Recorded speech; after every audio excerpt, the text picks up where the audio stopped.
Sarà già a posto? Olè! In realtà la rinascita dei serrai di Sottoguda, scenario imponente ai piedi della Marmolada 6 anni dopo le drammatiche giornate della tempesta Vaia di fine ottobre 2018.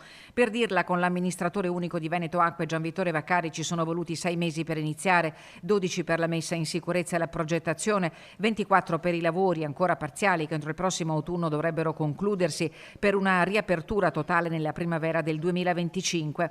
Stamattina in centinaia hanno partecipato all'inaugurazione del primo tratto di passerella appoggiata fra le rocce a strapiombo bagnate dal torrente Pettorina. Questa è l'opera simbolo, quindi i serrai di Sottoguda oggi sono finalmente aperti, ancora non ultimati, ma sono visitabili facendo la prenotazione, poi da inizio del prossimo anno saranno assolutamente aperti senza prenotazione e avranno i cittadini modo di visitarli. La Forra, lunga poco più di 2 chilometri, è stata uno dei canyon più rappresentativi e accessibili delle Dolomiti, fino ai drammatici giorni di Vaia che lasciarono una devastante impronta sul paesaggio delle Dolomiti e dei serrai di Sottoguda.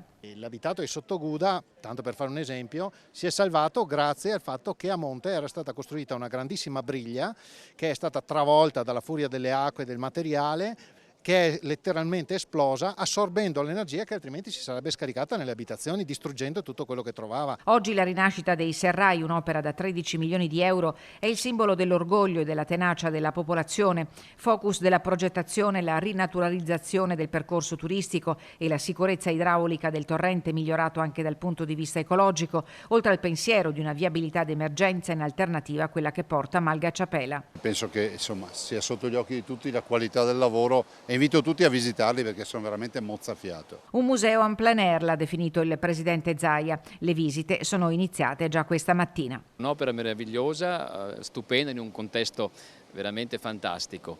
Io conoscevo questo luogo prima della devastazione, ora lo rivedo e adesso è fruibile, sarà fruibile in maniera sicura. Questo poi può rappresentare veramente il simbolo della ricostruzione, il simbolo di un qualcosa che è rinato grazie alla capacità, la tenacia di tutti noi bellunesi, delle imprese bellunesi che qui ci hanno lavorato, con ovviamente il sostegno della Regione del Veneto che ha coordinato un'attività importante con i soggetti attuatori per far ripartire la nostra provincia dopo Vaia.